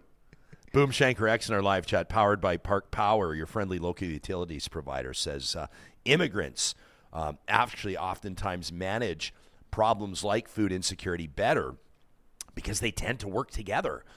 Says that there's something about Canadians, says Boom Shanker X, kind of wanting to do everything on their own. Maybe, I don't know. Is it wanting to do everything on their own? Is there like a Canadian character quality? You tell us, John, as our resident dual citizen. No. Maybe something about Canadians that maybe we don't want to ask for help. I don't know if I think so. Let me tell you this. I remember when I was working at this terrestrial radio station that nobody listens to anymore, and the Fort McMurray fire had happened, and this trucking company, and I will name them, because I will respect them forever for what they did. Rosano Transport made tractor trailers available, like multiple. I think it was like 7 trailers, like full. What are they? Truckers in our audience. What are they, like 53 footers? I think, like the big ones, right? 7 of them in our parking lot, like displacing staff parking to accommodate all the trailers. And audience members, in particular of the Ryan Jesperson show, this was a drum that we were banging because it meant a lot to us. We're showing up, John, with like the basic stuff, like cases of bottles of water or like boxes of diapers or things of, like, you imagine these families, you know, they've experienced it in Jasper, they've experienced it in Slave Lake, they've experienced it elsewhere, southern Alberta with the floods. You get it. You leave your house on a moment's notice, you have nothing. And the people stepping up, John, they filled, this was over the course of I'm going to say about 36 hours, 48 hours tops, filled 7 tractor trailers with donated goods for people that had been displaced by the fire. Like, I mean, I just think that was a community. When I say community, I'm talking about people were driving in. I remember, because we were greeting them, there's a huge lineup outside the radio station, like cars. Like, it was a spectacle. Like, it was great. I don't know that the cops loved it because it tied up traffic for quite a while, but for the best reason. And so we were walking, myself and my colleagues, fellow radio personalities, just walking up to people's windows and thanking them for being there and handing out stickers and T-shirts and, stuff like that, making them feel welcome. And people were telling us, like, there were people that had driven in from, like, Drayton Valley, Grand Prairie, Grand Cache. People were, like, making the trip in because they felt a conviction. A lot of people were saying things like, when I've been down and out, people have stepped up to help me. And my heart, like, exploded at that time. It was amid heartbreak, and the city of Fort McMurray was just like, I mean, it was a wild time for people there, but it was also a time where this sounds like another edition of Alberta Wins presented by Play Alberta, but it's the truth. It's the honest truth. Let's do the music now. Yeah. Hey, I should mention actually that people can check out, and you put this highlight together. I think you did a great job. Under our highlights, if you subscribe to our YouTube channel, you'll find our shorts, our highlights, a whole bunch of other goodies there, aside from the full episodes. Marshall McAllister getting into, from North Road Investment Council, that Alberta advantage on donated dollars. This is something, regardless of your income level, that you can find value in. If you do want to connect with Marshall and Kerry and his team, you can find North Road Investment Council online at northroadic.com. We also, we talk a lot about this live chat. Our live chat powered by Park Power. The fact of the matter is, this live chat does not happen without these beauties. Your friendly local utilities provider, making it possible to have good, respectful, challenging dialogue every single day here on Alberta's #1 talk show. Park Power, in the business of electricity, natural gas, and internet. John, can I put you on the spot? You recently switched over to Park Power Internet. And I know that some people will think, wow, Park Power, I don't even think, I think of natural gas when I think of them, or I think of electricity. How is the internet performing for you? I did. I switched over and I saved, if you want to really know. I do want to know. I'm saving about, of course, I had a higher plan with my last people that I was getting internet from, but I'm saving about $65 a month. $65 a month. And it's fast. It's great. And did you use your exclusive Real Talk promo code when you signed up? I sure did. Attaboy. That's the promo code you find at parkpower.ca/realtalk. You can save up to $150. $150, you guys, off your first bill from Park Power when you bundle electricity, natural gas, and internet. Make sure you use that promo code. They pretty much took care of my first bill. Yeah, right? With that code, yeah. Isn't that amazing? Yeah. Like, everybody could use a month off of paying for their utilities. There's got to be some small print there. Don't call Park Power and say that I said you get a month off of your full payment of all your utilities. No, it depends how everything works out. But $150? Yeah, you got to get a new modem and all these different things. But basically, my first month was free. So, yeah. And I'm saving money. So yeah, so if you go, the promo code, by the way, is Real Talk, all one word, to save $150 when you bundle electricity, natural gas, and internet with our friends at Park Power. The Edmonton Chamber of Commerce, always advocating for Edmonton's business community and creating opportunities for you to mix and mingle with your fellow business leaders. Your business's most valuable investment is an Edmonton Chamber of Commerce membership. Strengthen your business, support our community. Learn more about the benefits of membership by visiting their website. That's edmontonchamber.com. Connect, advocate, engage. You can also check out their events calendar there. I'm thrilled, Real Talkers, to let you know that I'm going to be hosting the Edmonton Chamber of Commerce Chamber Ball. That's coming up on the 24th of January. It sells out every single year. This is Edmonton's highest profile business networking event, black tie at the Edmonton Convention Center. It's going to be incredible. Between now and then, they've got a lot going on, including the Edmonton Chamber Holiday Mixer on the 10th of December and more. You can sign up for membership and get your tickets to the events we've mentioned by visiting edmontonchamber.com. And our friends at the Royal Alexandra Hospital want to remind you about the incredible work that's being done through 125 years of the Royal Alex, of course, but also through their Bridge Healing Program. We're specifically featuring the Bridge Healing Program for the work that it is doing, helping those that are discharged from the emergency room with nowhere to go land on their feet. Healing starts with a home, and that happens with Bridge Healing. You can learn more by visiting royalalex.org, and make sure you join us in the next episode of the show. That's November 28th. Yeah, we got pipelines out of the gates with a big Real Talk roundtable. We'll have informed expert opinions out of the gates, live streaming at 8:30 Mountain, 10:30 Eastern, or later on demand. And following the pipeline talk, a dedicated Bridge Healing roundtable.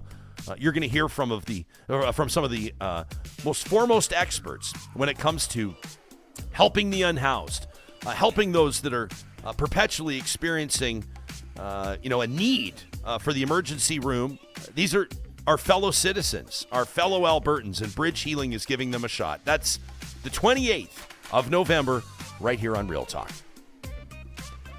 Thank you, Giants for Life, who did the math, because, I'm tired. It's not our strongest suit. I've only had one coffee this morning. I'm saving $780 a year with Park Power just on internet. That's incredible. Yeah. Right? Just by switching over. Now you can afford to... From the big guys. Cover your... I won't name you, but you're the big guys. Yeah, that's right. Yeah, we won't name you, but everybody knows who you are. You're not fooling anybody, guys. There's only two of them. You know the best part about part about Park Power is like when you call them, human beings answer. I know, it's crazy. That I think is pretty good. Pretty good. I was duped by the first 5 to 6 seconds of an AI video of a deep fake. You know exactly what I'm talking. You know exactly what I'm talking about. We've been talking about this for weeks. Yes. And a guest on our show, I forget her name, but she used this word, and it's my new buzzword. The in-shitification of things. Yeah. And the internet is going through this right now, specifically social media. And you get on social media every day, and you see this now. It started in ads where you were like, oh, I can tell that cat wearing sunglasses using a litter box isn't a real cat. That's AI. And now it's moving to people are incorporating it into their reels. And now we're seeing fully automated commercials, clips, entertainment being fully created by AI. And some of it is viable because it's like an intro to a video or it's a funny thing. But what you're seeing now is like, go on your phone right now, hit Instagram, go to Reels, go to Facebook, go to Reels, go to TikTok, and just start scrolling up. Every third video now is AI. And what's happening is now you've got the CEOs of big corporations, people like Google, people like, if you've ever seen the movie The Big Short, about the 2008 housing crisis and imploding. The guy who's in the movie portrayed by, who's Batman? Recent Batman. Oh, geez, Christian Bale? There you go. Portrayed by Christian Bale. That same guy who shorted the housing market. When you snapped your fingers, it put a lot of pressure on me. I had to get it. But you brought out the best in me, Coach. Again, only one coffee today. Haven't had the second. So brain is functioning slower. But the guy who played Christian Bale who shorted the housing market is now shorting the AI market. He said the bubble is about to burst, and the in-shitification of the internet is going to be that one day you log on, and your friends' faces, the food they used to put up, the celebrities you used to love are all going to be gone. And they're going to be replaced with videos where you have to literally go to the comments every time and see, is this real? But you already know most of the time from the video because it's so extreme, so out there. Well, they're just so... You know it's AI. Well done. I saw a video yesterday. This is not the one we're going to show you. We're going to show you an American Thanksgiving video in just a second. And it blew my... It's actually wildly entertaining. I think you're going to love it. But it got me for like 5 full seconds before I realized. I saw one yesterday. A seal jumped onto a fisherman's boat to escape two orcas. Yeah, there's always seal and whale videos. It's seal and whale, and sometimes they're real. Like I've seen a real video of like a shark, and there's a turtle, and the sea turtle's trying to get whatever. You know, those ones are always hard to watch. I have my Instagram, you guys. My algorithm is so messed up. Johnny will tell you, it's mostly just like animal attacks. It's I encourage you to sign up for the Nature is Metal Instagram account. It's hard to watch, but it's real life. I think it's good. But I get all these AI, and then I was probably like a minute into this, and I'm like, it just can't be real. Number one, the video's too vivid. Number two, the seal has like big, beautiful eyes, and like it's like a cover shot of the seal, and then the guys are petting it, and the orcas are still following behind the fish. I'm going, come on, this can't be real, right? And then I come across this one. American Thanksgiving NFL matchups include the Kansas City Chiefs and the Dallas Cowboys, America's team, as they say. Those of you in the know, I don't have to tell you, Jerry Jones is the Dallas Cowboys, the owner, the general manager, arguably the reason for their problems. But Jerry Jones, this AI fake duped me big time. Like I'm talking hook, line, and sinker right up until about 5 seconds in. And I just thought we had to share it with the audience, mostly because it freaks me out how good these fakes are getting. Check this one out. Well, obviously the Chiefs have had a lot of success. They got that Kermit the Frog motherfucker back there at quarterback, and Mr. Swift can still get open from time to time. Now, I'll be halfway home on a bottle of bourbon, doing dabs of tryptophan and picking my teeth with turkey bones, but I'll be goddamned if Dak and his crew don't carve them up. Hey, Spags! See these nuts? On your chin, pal. Roasted. Hell, maybe we can even cover Rashi Rice. That jitterbug's catching everything but consequences. Might be time for Andy Reid to set down the cheeseburger and take some deep dickin' from finger-licking George Pickens on Thursday. Now, that's how you stuff a plump old bird, whether it looks like Wilford fucking Brimley or not. Right?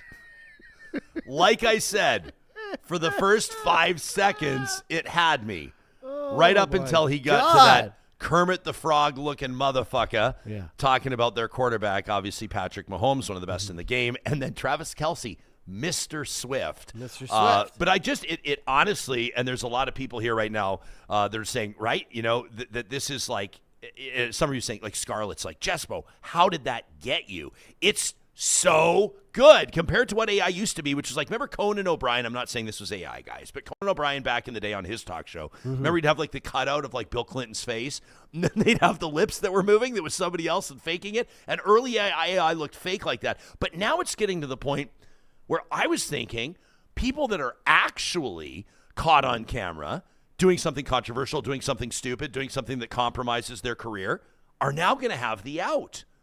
It's AI. It wasn't me. I know. It's going to cause, a lot of people online are talking about how it's going to cause people to retreat into, like, I don't know what's going to happen because I feel like social media is about to implode, like with the fake news, with the AI deep fakes, with the constant advertising, but it may draw people to another area of social media. For example, Facebook, the metaverse we used to talk about all the time, and it kind of fell to the wayside. That could be a place where people could go and know that they're, well, potentially more than when they're on other forms of the platform, are interacting with real people, right? That people are going to retreat into like old school chat rooms or places where you turn on an actual webcam and you know that it is the person you're talking to, not AI, because AI, the form of it is in so many places right now. And you are right. It's getting better. It's reforming itself. Like every time you see a video, at first it couldn't get fingers. And then now somebody just said in the chat, like the lighting, you can kind of tell like shadows aren't in the right place. Right. Things like that. But as I said, look where we were like 2-3 years ago and now where we are today. So I think, I don't know what's going to happen. It's crazy the way the internet like reinvents itself. So if AI implodes social media, does some other form of interaction come about? Do a couple of these big companies fall to the wayside, and another one, maybe there's a social media platform that comes out that says, hey, we check everything to make sure everything isn't an AI deepfake. I don't even know if you could do that the way AI is going in the future in 1 or 2 years. So it'll be interesting to see. And my mind can't really comprehend what is going to come out of this. But if people like the guy from The Big Short, who knew, the housing market implosion was coming, and a couple of our people are talking about how there's kind of a big circle jerk. I think it was my man Wise Kyle, who I met this weekend. Yeah, you guys are good buddies now, huh? Between a bunch of companies right now who are kind of like trying to one-up each other, and it may just implode them all. I'm just wondering what comes out of that, because every time there's a big nuclear bomb that destroys something, from the rubble comes these little cockroaches and these little like the one daisy in the dust after it clears, and then that forms something else, right? Yeah. So I'll be happy to see what it is, because man, I was so excited about AI, and I'm still excited about it because I use it every day. But this form of it just kind of it interacts with me on a daily basis when I don't want it to, right? You know what I mean? Kyle says for the first 4 seconds, that video was pretty good. Right. But then after that, it was obvious because nobody would say that. Well, no shit. That's my point. Exactly, But it was like, you've seen the same thing right now with like, they'll do the Connor McDavid videos talking about the Oilers goaltending and the same sort of a thing where it's like amazing. Michael Burry is the guy from The Big Short. Thanks, cool. Thanks, Wise Kyle. Yeah. This is, everybody's, of course, Jay Best says South Park's already did the It Wasn't Me, It Was AI as an episode. How about South Park's re-entry into the chat? Not that it ever went away. I'm not like a huge South Park guy. But I will say it's an absolute institution, and the big deal they just signed, it's like $1 billion deal. It's unbelievable. But South Park is back. Few seasons left. Right? It's back now, like at the forefront of like some of the most biting political commentary that's out there. Really incredible stuff. Dubious says you got to train your algorithm, you got to block that shit, you got to follow creators you actually like, you got to engage with it, and it sucks less. Miranda Laura is absolutely correct, says you got to look at the hands on AI. We've seen some images that are pretty hilarious. They like look pretty good. The face recognition, or whatever you'd call it, the reconstruction. What do you call it? Like when they mock up somebody, the deep fakes. But oftentimes they'll have like 7 fingers or like 3 hands or something weird like that. But I just think that the ascension of how quickly it's getting so much better is really wild. Tony says the AI videos always look just a little bit off to me, just a little bit. There was also something that Cactus Sheriff here, by the way, says, Johnny, even live AI interaction videos are getting really scary. He says you won't even be able to trust like chat rooms. Says you got to be able to poke whoever you're talking to believe it, until the Terminator goes on to say. I walked into a room the other day, and there was a conversation happening over the phone. It was on speakerphone, and it was somebody that we do some work with that was troubleshooting a technical issue. And they were talking to this person, and I overheard the conversation. I walked into the room. I overheard the conversation. I walked out. It was not my business. I wasn't going to sit there. Later, I walk up to the guy that was in the room, like the in-person guy. And I go, who is that you were talking to? And he goes, when? And I go, right there in the room. And he goes, oh, that's AI. And I go, no, the guy on the phone. And he goes, yeah, man.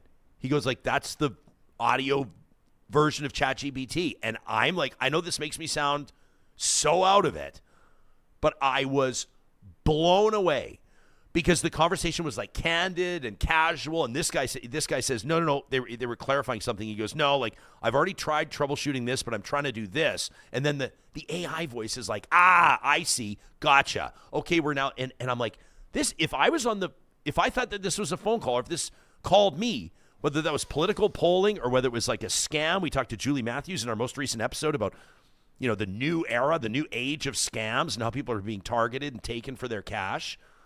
I would be among those that could easily be duped by a quick call. Yeah. Maybe there would be a glitch or maybe there'd be something that would tip you off, but I was absolutely gobsmacked by how good it was.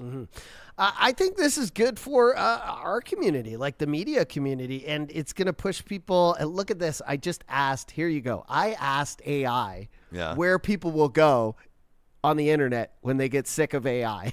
And it told me that the top 3 places are verified identity spaces, like I was talking about. Chat rooms where you have to verify that you're a human.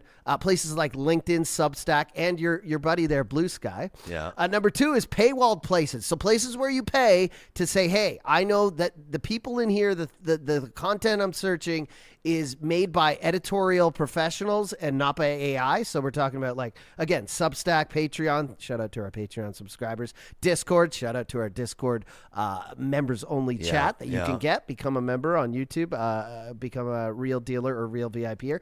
And 3, audio and long form video. So places like newsrooms with human editors, so back to old school style, niche blogs with comment moderation, and people like us on podcasts.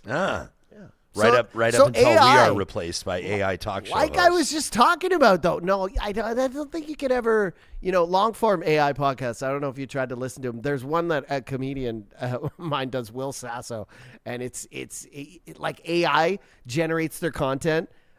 Tells them what talking points to do, and it's good, but it's off. But what I'm saying is maybe this whole implosion of the AI bubble from the rubble will come like people back to forms of media that we used to trust long ago that are now being vilified, like fake news and etc.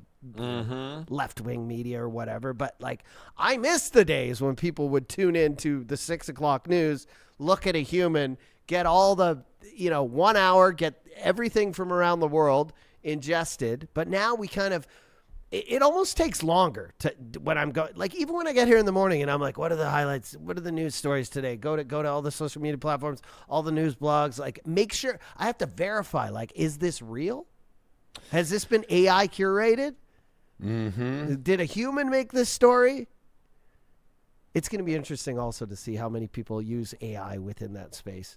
Alberta Girl says AI will replace everyone in media and film and music and authors and all those digital creators. No, it won't. I'd be curious. It's impossible. I would say this, that the human connection that we have, like we feel, you guys, this is kind of, this maybe sounds a bit cheesy, but I want you to know that I mean this from the bottom of my heart, that we feel like direct connections to this audience in a huge way. And I think a big part of that is because we're independent, right? Sure. Like without this audience, without our sponsors, there's not food on our family's tables kind of idea, right? We appreciate you guys. You've had our back since episode 1. Now we're at 1,087 or something like that. We're closing in on 1,100 episodes. So when I meet like a real talker in the wild, yesterday somebody came up to me. I was out yesterday and just wanted to say congratulations on the 5 years. And she said to me, I've listened since day 1. And like when I can shake someone's hand or when they offer a hug, even the human connection is real and it means something. Because I think that it's safe to say that we show up every day to make a meaningful impact on discourse and dialogue in our home province of Alberta and across the country. And we know that the audience members, a lot of you that never write in, that never leave a comment, there's thousands of you that do that, and that's fine. It's amazing to know that so many of you get such a kick out of what you hear from your fellow Real Talkers in the live chat or what have you. But these are human connections, and those of you that support us through Patreon or different YouTube channel memberships or what have you, and we've got these events. We have like our debate night watch parties or our election night watch parties. We get people together in the room and everybody's referring to each other by their chat room handles. And there's people that have never met before that are hugging each other and sitting together and having beers.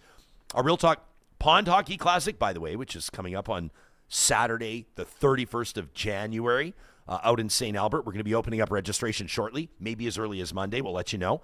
People that show up to our Real Talk Golf Classic, people that have benefited, these students, these 8 post-secondary students, 8 of them already that have benefited from the Real Talk Julie Rohr Scholarship. These are like real life, real stories, real connections, and it means the world to me.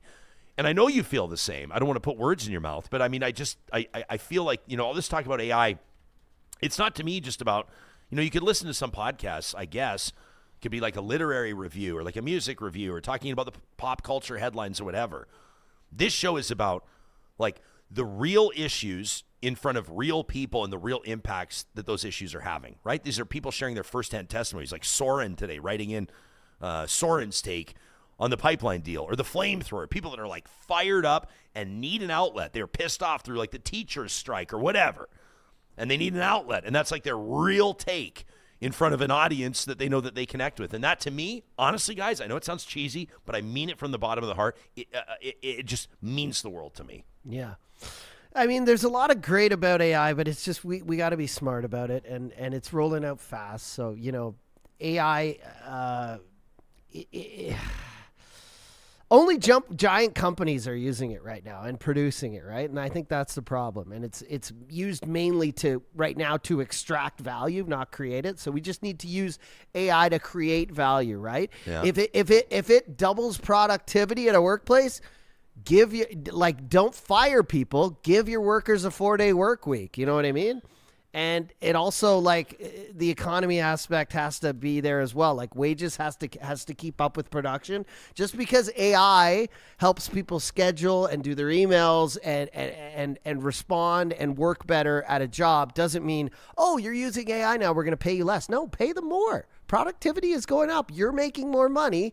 Give everyone a raise because they're working better with AI, right? So I think where we get lost and where we're going to potentially destroy humanity is when we are going to let AI replace humans, for the most part. Let's have AI and robots do simple things like deliveries and taking care of scheduling and I think of people like lawyers who have to go through thousands of files before they go into a court case. Yeah. Where AI could do most of that work, that pre in trial work and stuff like that. That's where it works great. Not like replacing someone who does data entry or something like that. When like AI is still making errors and stuff like that. I mean, I ask AI questions all day long, pretty much. Yeah. But I have to fact check. You got to verify verify. It makes a lot of mistakes. Absolutely. Right? And Edmonton 2000 in our chat says, I view AI in a positive light. It's evolution. I do as well. I think that there's pros and cons, and I think we just need to be able to better understand new technology. But I think AI is transforming businesses. I think regardless of whether you're a micro business, a small business, a major empire, AI, whether you like it or not, is going to impact your industry regardless of what your industry is in dramatic fashion. Oh, God, and yeah. you better be on board, and you better understand it, and you better leverage it. And I think that I've heard wisdom from people, and it's been repeated on this show by expert guests. We're just the guys shooting the shit, but like expert guests that'll say, your job may not be taken by AI. It could, but your job may not be taken by AI, but it could be taken by somebody who better understands how to use AI than you. Well, and I think that there's wisdom there too. I think we need to watch how people are using it, and we need to make sure we need to I don't know about criminally charged, but like big companies are using it right now, and they're using it for one reason only, to make money. If it serves the public, like if we use it for augmentation and public services and small scale productivity, humans are going to benefit. If we use it for surveillance and cost cutting and rent seeking, we're all going to get poor. Yeah. We're getting some really excellent comments here in the live chat. It's almost a shame that we're going to sign off here, but we'll be right back at it tomorrow, guys. Justin, for example, says some companies are rushing to use AI for things like customer service, replacing entire teams, says it leaves the entire experience feeling lifeless and people get frustrated being unable to talk to agents. I never order, well, not never because I did, but I very rarely order clothing, including shoes, online. I just feel like my feet, I'm a different size with every shoemaker. It just doesn't really work. But I saw this pair of shoes I really wanted, Johnny, and they were on sale from a major retailer. So I had them shipped to the house the other day. Didn't fit. Had to go back, ship them back. What a pain in the ass. You guys get how that goes. And then it hasn't been here for a while. So I go on to the company's helpline, and I'm punching in. Like, I'm trying to find where's the status of these shoes. Like, they've been, I ordered them like 2 months ago. Where are they? And it's like chatbot, whatever. Chat, click here, chatbot, chat, whatever. And finally, I'm like human. And it's like, what are you? I'm like human. I always human, do that. I say right? that first. Yeah. And then it's like, we'll email you within 24 hours. And then somebody who was clearly human, because they were like, I think, typing with 2 fingers, and it actually wasn't the most professional email back, but who cares? I don't give a shit. I just want to know where the shoes are. I was like, I'm pretty sure this is clearly a human emailing me because of the error. Yeah. But I was grateful for it. I mean, efficiency-wise, if AI can help efficiency-wise, that's mainly great. What But I'm always going to want the human connection. I'm old school that way. It's great at like compiling lots of research data points at once that, would take hours to do. It's great to do that. But also, like, when you're talking to AI, when you talk to it in a chat box, or when you talk to it on the phone, or when you talk to it through one of the many, I won't say company names, but one of the many, ChatGPT like apps, it's It's too positive. And I understand the makers of AI, they've made it this way because they want it to be welcoming. They want it to feel like a friend. But when you ask it like, hey, like I have a stomach ache, do I have cancer or whatever? And it's like, first of all, it always pauses. Yeah, AI, I have a stomach ache, do I have cancer? That's a great question. Yeah. I wonder what you had for a meal today. Tell me about it. Yeah. And then you tell it the should meal. say, call your doctor. Yeah, it should get serious for a moment, but it's like, you're like, I had pasta for lunch, and it's like, ooh, pasta is great. It originated in Italy, and blah, blah, blah. And it starts going on, and you're like, just tell me if I'm dying or not. But on behalf of Relay, Real Talk, and all of our affiliates, if you ever think you have cancer, go see a doctor. 100%. You know what I mean? I want to give a shout out to Explorer Hollis, a $20 contribution to our YouTube Super Chat. Sure, appreciate that. Explorer Hollis says for the Real Talk, Julie Rohr Scholarship Students Beer Fund. Says keep it real. I love that very much. And how about this from Tony? Tony says, AI was one of the driving forces behind my decision to retire. She says, I just can't learn another technology. This is a young person's gig. I just want to play pickleball. That's from Tony. I think it was more probably the call of the pickleball court than anything for Tony. For sure. I don't think it was AI. I think it was pickleball, Tony. You lead with that. Maybe I'm still, I feel old, but maybe I'm still young because I haven't felt the call of the pickleball yet. But I will say that AI, like, it's not like the internet or something else where here it is. Check this out, by the way. What is this? We're going to announce the pipeline. We're breaking into this live programming to steal a feed from our friends at the CBC. It is 10:05 Mountain Standard Time. It is noon 05 Eastern Time. There they are, signing this memorandum of understanding. Can we take their audio? Of course. There we go. All right.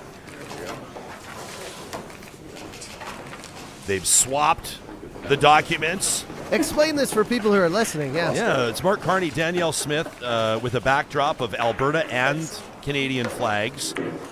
Carney demonstrating this memorandum of understanding that they've just signed. There's nothing but laughter here. There's nothing but smiles. That is the happiest I've seen Danielle Smith in Calgary, both of them, in a long time. This is the Ottawa-Alberta Energy Agreement. And the applause in the room is from not from journalists. That's from members of their team. I saw the executive director of Danielle Smith's office there, Rob Anderson. They've just shaken hands. They put down the MOU, and you have to expect that now they'll move on to take some questions. This is the feed from CBC, by the way, that we're taking. And we'll just let you know that we are going to be, of course, there is the MP for Edmonton Centre, the Honourable Eleanor Olszewski. Brian Jean, Alberta's Energy Minister. There's Minister Rajan Sawhney there as well, and others. The Prime Minister shaking hands with them. There I see Minister Rebecca Schultz. So it's a full house. This is, many of Danielle Smith's senior cabinet ministers. The lone Liberal cabinet minister in the province of Alberta, that's Minister Olszewski, of course, and others. We'll be getting into that in full fashion right out of the gates in tomorrow's show. And with analysis from Heather Exner-Perot is going to join us from the Sir Wilfrid Laurier Institute. Sharon Carr is going to join us, former Deputy Chief of Staff to then Finance Minister Bill Morneau under the Liberal government. Sharon famously on this show proclaimed drill, baby, drill. And we're working on getting a credible West Coast perspective as well. Everybody wants to talk to the West Coasters about this. Yeah. That's the real that's one of the real stories now that MOU is signed. Well, I think tomorrow's going to be a huge show, but also Monday because we got the AGM this weekend, and that'll be number 2. Like, obviously, after the show, we're going to listen to the question period, and then we'll have some clips tomorrow from what they actually said after they signed this.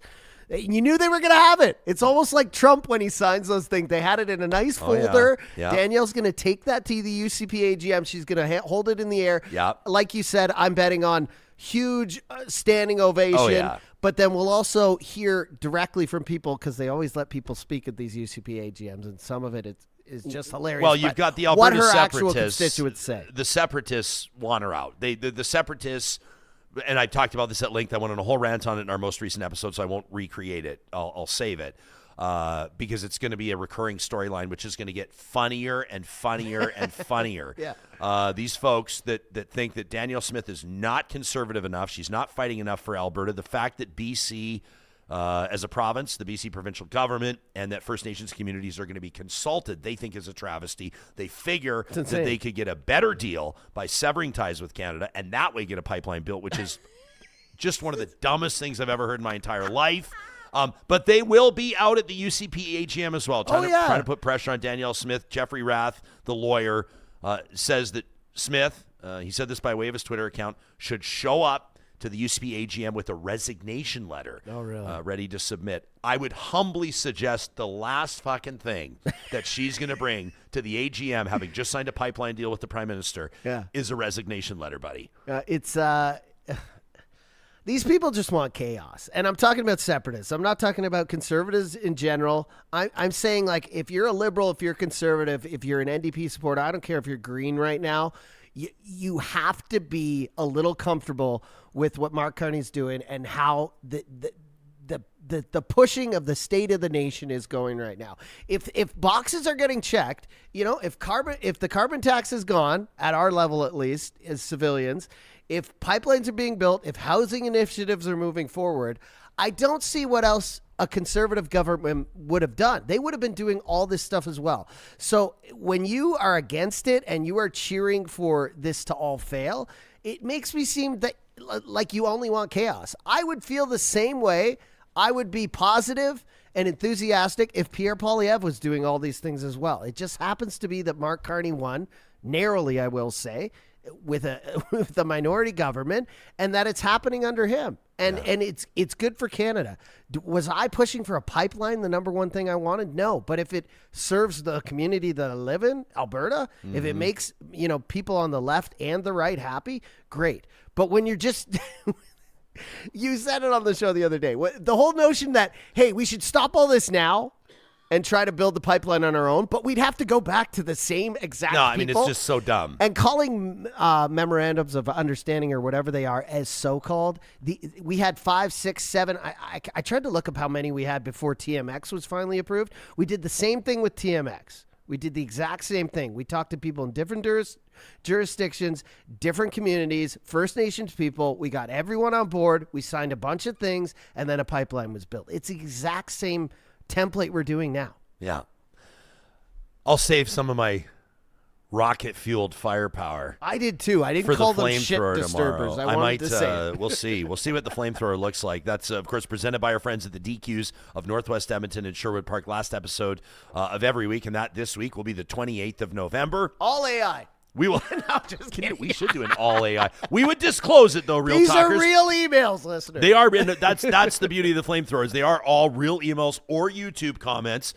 We glean from both. Of course, we don't know if they're using AI to write the emails. Oh, my God. What are you dragging me down into this rabbit hole I'm just telling you the way of the again? world. I guess it's possible. It's possible. I mean, it is possible. It is possible. We're going to have to get that guy back. What was the name of that young kid? The kid. From Princeton. He's a Canadian kid from Toronto. He's from Princeton.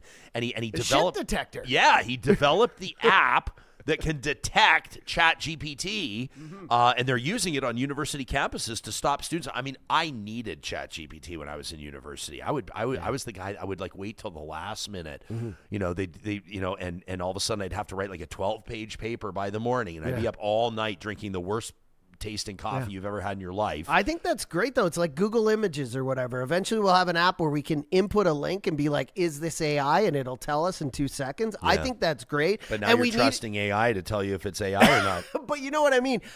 We need it in schools. I don't want doctors, getting through medical exams using ChatGPT. I don't want dentists. I don't want lawyers passing the bar or getting through Harvard and Yale or prestigious schools in Canada by using ChatGPT, right? Yeah. We need that. Yeah. We need a barrier. You imagine you're like a neurologist or like a neurosurgeon. Yeah. Just like barely squeak through on ChatGPT. It's like that movie. They're bringing out the drill, getting ready to... Real Talkers, what's that movie where everyone's a moron and they put Gatorade on the food, electrolytes? Anyways, I don't know. That's the future we're looking at if AI helps people get through education. And I could see as a young person, like in high school, you don't want to do research or whatever. Again, if it can research and collect data points for you and put them all in an organized fashion, fine. But you still have to retain this knowledge to become a professional in society. We don't want everyone just walking around. I'm looking at the chat. Idiocracy. There it is. One of my favorite Real movies. Talkers always know. You guys always know I love it. I want to shout out Edmonton 2000 for kicking out $10 into the super chat, says supporting the show. Thank you so much. It means the world to us. And I love this from Ms. Katie. Our Katie Cook-Chivers does not get enough attention. I love her. Celebration and recognition on this show. Katie deals with so much behind the scenes. Number one, me, the handful that is me, and my email inbox, which is an absolute disaster, but she does sponsor relations. She's the one that mails out our merch when you order it at ryanjesperson.com, and she's always the life of the party, too, at our golf classic and all of our other parties. So Ms. Katie, recognizing, she says, this one, $10, this one is for Katie, behind the scenes. That's awesome, Ms. Katie, and we appreciate you recognizing her. I know that her name's in the credits, but Katie does so much, along with Josh and Lawrence and Lena and everybody else that helps us out that you don't see on camera, but they're integral to the operation of Real Talk, and we appreciate them. I love how this is like it's American Thanksgiving, and we're wrapping with an attitude of gratitude. This really works for me, and I appreciate that. Real Talkers want to encourage you to take in the rest of the day in that same spirit, American or not. Let's find a way to give thanks for our American neighbors, despite the fact that they're tariffing us and causing real problems. At the end of the day, we love them, we appreciate them, we know that things will sort themselves out. Does the pipeline deal have an impact on that? Maybe reducing our reliance on the states by expanding energy exports. That's where we'll go out of the gates in the very next episode. To our American friends, happy Thanksgiving. To the rest of you, make it a great day. We'll see you again soon.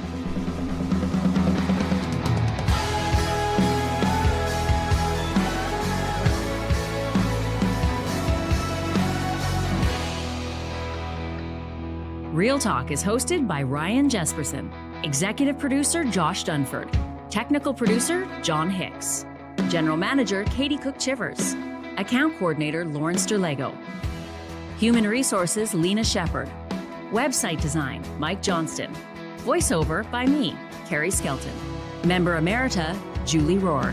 Real Talk is recorded in Edmonton, Alberta on Treaty 6 territory, the traditional and ancestral territory of the Cree, Dene, Blackfoot, Saulteaux, and Nakota Sioux, home to the Métis settlements and the Métis Nation of Alberta. Real Talk is a relay project. For more, check out ryanjesperson.com.